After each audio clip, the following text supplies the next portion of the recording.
আসসালামু আলাইকুম সুপ্রিয় শিক্ষার্থীরা, সকলে কেমন আছো? আশা করি ভালো আছো। এইচএসসি সাবজেক্ট ম্যাপিং কিভাবে হবে মূলত সেই বিষয়ে আজকে কথা বলবো।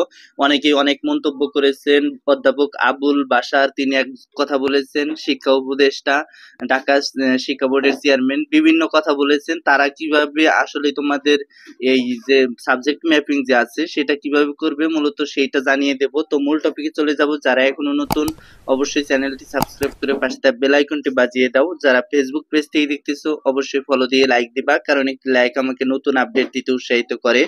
তো শুরু করা যাক। প্রথমত, কোন শিক্ষার্থীর যদি এসএসসি তে নম্বর খারাপ থাকে তবে কিভাবে সাবজেক্ট ম্যাপিং হবে এ বিষয়ে অধ্যাপক আবুল বাশার জানান, এসএসসি তে খারাপ থাকলে জেএইচসি এর ফল বিবেচনা করা হবে। জেএইচসি তে খারাপ হলে যে 7 বিষয়ে পরীক্ষা দিয়েছে সেগুলোতে কেমন ফল করেছে সেটির গুরুত্ব দেওয়া হবে।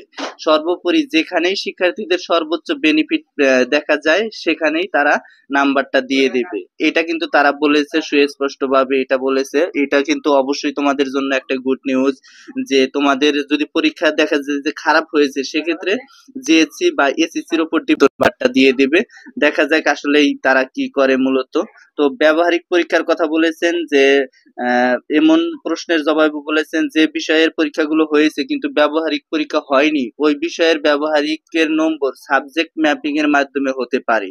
আসলে পরীক্ষা নিয়ন্ত্রক ও সিস্টেম প্রস্তাবনা বা তাতে অনুমোদন পাওয়ার আগে এই বিষয়ে চূড়ান্ত কিছুই বলা যাচ্ছে না। দেখো সাবজেক্ট ম্যাপিং এ যে তোমাদের যে ব্যবহারিক যে বিষয়টা, ব্যবহারিকের নম্বর কিভাবে দেবে তারা বলেছে সাবজেক্ট ম্যাপিং এর মতো এসএসসি তে সে ওই বিষয়ে ব্যবহারিকে কত পেয়েছিল তার উপর ডিপেন্ড করেই দেওয়া হবে, সমস্যা নাই। তবে ব্যবহারিকে সর্বোচ্চ নম্বর পাবা তোমরা 24-25 এরকম পাবা।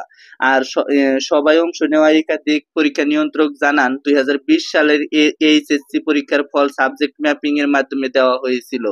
2021 সালেও 3টি বিষয়ের পরীক্ষা নিয়ে অন্য বিষয়গুলোর ফল সাবজেক্ট ম্যাপিং করে দেওয়া হয়েছিল।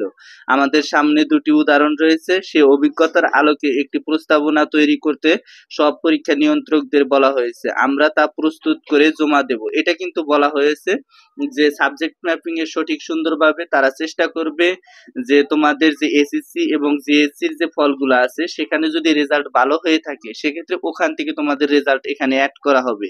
আর যদি দেখে যে জিএসসি এসএসসি দুইটাই ফলাফল ভালো নয় তবে তারা চিন্তা ভাবনা করবে যে তোমরা যে পরীক্ষাগুলো দিয়েছো সেই পরীক্ষার উপর যদি ভালো থাকে রেজাল্ট সেক্ষেত্রে সেইটা দিয়ে দিবে। আর ঢাকা শিক্ষা বোর্ডের চেয়ারম্যান তপন কুমার সরকার তিনি বলেছেন যে পরীক্ষাগুলো হয়েছে সেগুলোর নম্বর তো আমাদের হাতে আছে, যেগুলো হয়নি সেগুলোর জন্য সাবজেক্ট ম্যাপিং করা যেতে পারে। পরীক্ষা নিয়ন্ত্রক প্রস্তাবনা মন্ত্রণালয়ের অনুমোদন পাওয়ার পরে এই বিষয়টি মন্তব্য করা হবে বলে আশা করা যায়। তাহলে দেখো তারা কিন্তু অনবরত কাজ করতেছে।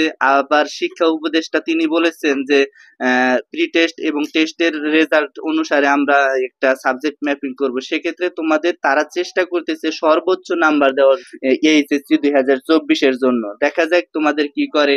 আর সাবজেক্ট ম্যাপিং মূলত সাবজেক্টের উপরেই হয় অথবা এসএসসি বা জেএসসি এর উপর হবে। না হয় যে পরীক্ষাগুলো দিয়েছো সেই পরীক্ষাগুলো তো অবশ্যই 100% দেখবে। দেখা যাক সামনে কি করে তারা। তো এই ছিল আজকের ভিডিওটা। সামনে যে সকল আপডেট আসবে তোমাদের জানিয়ে দেবো। ধন্যবাদ সবাইকে। আসসালামু আলাইকুম।